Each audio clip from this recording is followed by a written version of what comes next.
Hello बच्चों, क्या हाल है? सब बढ़िया। क्या बात करेंगे आज? Converse of BPT theorem prove करना सीखेंगे। ठीक है। बीपीटी का पहला यानी थेल्स थ्योरम का प्रूविंग हम लोग पहले कर चुके हैं। आप वो डिस्क्रिप्शन में या ऊपर आई बटन में देख लीजिए। इसको शुरू करें और पसंद आए तो चैनल को सब्सक्राइब करना ना भूलें। शुरू करें।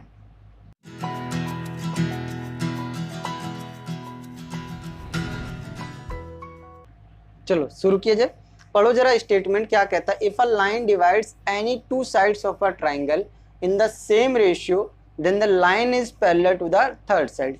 क्या कहता है बीपीटी का कन्वर्स? आप जान लो एक बात को। कह रहा है कि अगर हमारे पास एक ट्राइंगल है, मान लेते हैं ये ट्राइंगल है ए बी सी और वही वाला लेते हैं डी और ई, तो वो कह रहा है कि अगर A D upon B D किसके बराबर है? ए ई अपॉन ई सी के। अगर ये रेशियो आपको दिया है, ये क्या है? गिवन, तो आप सीधे सीधे कह दोगे कि D E parallel to B C है। यही आपका क्या है? कन्वर्स थ्योरम है कि अगर इसका और इसका रेशियो बराबर है, इसके और इसके रेशियो के, तो आप कह दोगे कि D parallel to B C है। कैसे कहोगे? चलो मैं बताता हूँ। ये 2 है, ये 4 है, ये 5 है, ये 10 है मान लीजिए। तो 2 और 4 का रेशियो कितना आएगा बेटा? 1:2, यानी 1:2। ठीक है। और आप 5 और 10 का बात करोगे तो भी क्या आएगा? 1/2, यानी 1:2। तो आपने कहा कि ये रेशियो भी जो है 1:2 है। इधर से देख रहे हैं हम, ऊपर से देखो, ऊपर से।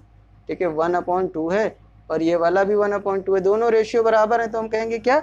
D parallel to B C है। आपको चीज़ें समझ में आई? बस यही प्रूव करना है हमको। ठीक है, बाकी क्वेश्चन में कुछ नहीं करना है हमको, थ्योरम ही प्रूव करने। क्वेश्चन में तो सिर्फ लिखेंगे कन्वर्स ऑफ बीपीटी, सीधे पैरेलल दिखा देंगे। चलिए, क्या क्या गिवन है स्टेटमेंट से जान लेते हैं। चलो गिवन लिख लें बेटा। गिवन लिखने की अगर बात आ रही है तो आप क्या कहोगे? हमारे पास क्या है? एक ट्राइंगल है जिसका नाम है ए बी सी, और उस ट्राइंगल में क्या दिया है कि जो बेटा ए डी है और बी डी है, इसका रेशियो किसके बराबर है? ए ई अपॉन ई सी के। ठीक है। और टू प्रूव क्या करना है बेटा? हमें प्रूव क्या करना है? टू प्रूव जो करना है वो प्रूव करना है कि जो डी ई है वो पैरेलल है किसके? बी सी के। डी ई किसके पैरेलल है? बी सी के। ये पैरेलल का साइन होता है, बीच वाला। ठीक है, डी ई पैरेलल है किसके? बी सी के। यही प्रूफ करना है। इतने में आपका काम हो गया। अब आप क्या कहोगे? ये कह दो कि ये वाला इसके पैरेलल नहीं है। तो हमने क्या किया? कंस्ट्रक्शन किया। क्या? एक कंस्ट्रक्शन किया, कहा कि डी ई डैश पैरेलल है किसके? बी सी के। हमने क्या किया? कंस्ट्रक्शन। तो कंस्ट्रक्शन जो हमने किया है, कंस्ट्रक्शन, ठीक है, कंस्ट्रक्शन में हमने क्या कहा बेटा? हमने कहा कि भैया जो ऐसा है डी ई पैरेलल तो हमको दिया नहीं है, प्रूव करना है। तो हम कह रहे हैं डी ई डैश पैरेलल है किसके बेटा? डी ई डैश पैरेलल है किसके? बी सी के। बात समझ में आ गई? ये हमने क्या किया है? ठीक है, कंस्ट्रक्ट किया है। बात समझ में आ गई? चलो, पूरी कहानी लिखने की कोई ज़रूरत नहीं है। Draw D dash parallel to B C ना, इतना लिख दो, एग्जामिनर इतना जानता है। ठीक है। चलो अब प्रूविंग करते हैं। प्रूफ करते हैं, सिंपल सा प्रूफ है, कोई बड़ी दिक्कत नहीं है। ठीक है। प्रूफ में क्या करना? आप लिखो यहाँ पे, in triangle A B C D E parallel to B C है। तो आप क्या कहोगे कि A D upon B D किसके बराबर हो जाएगा बेटा? A E dash upon E dash C के। किससे? बी पी टी से। अभी पीछे पढ़ा। बीपीटी क्या कहता है? कहता है कि अगर किसी ट्राइंगल में, फिर से मैं बता देता हूँ बीपीटी, क्योंकि पीछे था, हो सकता है किसी ने ना देखा हो, तो आप सीधे ये देख रहे हो।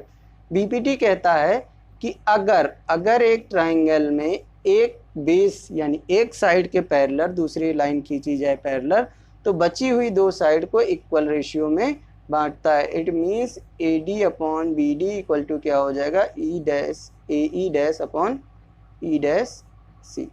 वो कह रहा है अगर एक साइड के पैरेलल दूसरी लाइन खींची जाए तो बची हुई दो साइड्स को क्या करता है? वो इक्वल रेशियो में बांट देता है। यही आपका क्या था बेटा? बीपीटी था। तो बीपीटी से ये बात प्रूव हो गई कि भैया ऐसा ऐसा कुछ है।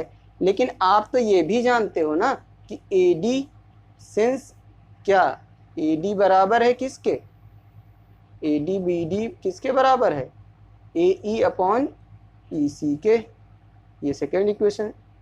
तो आप क्या लिखोगे, फ्रॉम 1 एंड 2, 1 और 2 से आपको क्या रिजल्ट मिल गया, जब एक चीज़ दो चीज़ों के बराबर हो, तो यूक्लिड जी ने कहा था चैप्टर 5 क्लास 9th में कि अगर दो चीज़ें एक ही चीज़ के बराबर हो तो वो आपस में भी बराबर होती हैं। तो आप क्या कहोगे कि A E dash upon E dash C किसके बराबर हो जाएगा बेटा, ए ई अपॉन ई सी के। इतनी गणित आपको समझ में आ रही है? तो आप क्या करो, कह दो कि हम दोनों तरफ क्या ऐड कर दें, 1 ऐड कर दें। 1 क्यों ऐड कर रहे हैं, अभी इसका आपको रीज़न पता चलेगा, ठीक है। चलिए 1 ऐड कर दिया, तो 1 ऐड जब कर दिया तो हमें क्या मिल गया कि एलसीएम लेंगे, तो इधर एलसीएम क्या आ जाएगा बेटा, ई डैश सी, ई डैश सी, ई डैश सी आ जाएगा।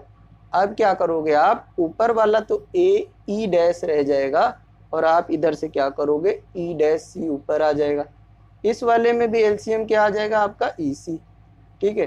तो आप क्या कहोगे कि ए ई प्लस ई सी हो जाएगा, हो जाएगा, ठीक है। एलसीएम 1 था, ठीक है। अब एलसीएम उसी तरीके से मान लो 2/5 है, इधर +1 ले लिया, तो यहाँ कुछ नहीं तो कैसा 5 और यहाँ 2, तो 5 बन जा 5, तो यहाँ 5 आ जाता है। उसी तरीके से ई डैश सी आ गया। बात समझ में आ रही है? चलिए अब ऊपर A E dash plus E dash C करोगे तो आपका क्या बन जाएगा बेटा, ए सी, पूरी लाइन ए सी बन जाएगी।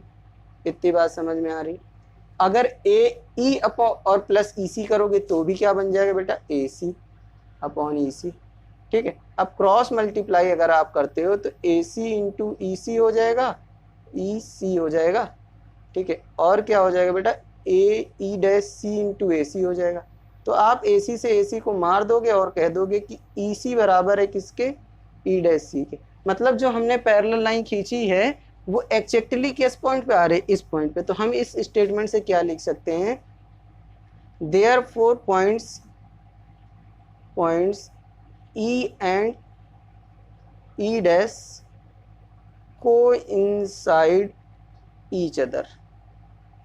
कोइंसाइड ईच अदर का मतलब क्या होता है बेटा, एक के ऊपर एक है, हमने ऊपर लिया था, ये तो कॉन्ट्राडिक्ट किया था, लेकिन अब ये ई डैश हमारा कहाँ आ जाएगा बेटा, यहाँ। ये ई डैश दोनों पॉइंट कहाँ आ गए, यहाँ पे, यानी वो दोनों लाइन अब अलग अलग नहीं रही।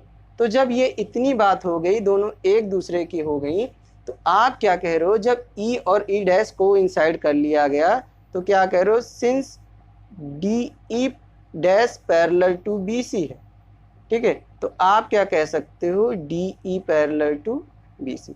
क्यों, क्योंकि बेटा आपने क्या कहा कि ई और ई डैश क्या है बेटा, इक्वल हैं, ठीक है। इस वाले पॉइंट से कोइंसाइड का मतलब क्या हुआ कि हमने जो ट्राइंगल बनाया था ये वाला, ठीक है, ए बी और सी वाला, और इसमें लाइन खींच दी थी डी और ई और डी ई डैश, तो ये ई का ई डैश यहीं पे है, ये एक्चुअली में ऊपर नहीं है, वो तो हमने सिर्फ प्रूफ करने के लिए लिया था, ठीक है। तो ई डैश ई के बराबर हो गया, तो आपने क्या कहा कि D E parallel to D C है, तो हमने क्या कहा बेटा, ये प्रूव हो गया, हेंस प्रूव्ड। बात समझ में आई सबको, कहीं कोई दिक्कत तो नहीं, ठीक है। वीडियो पसंद आ रही हो तो लाइक और सब्सक्राइब करना चैनल को ना भूलें। थैंक यू बेटा, थैंक यू फॉर वॉचिंग।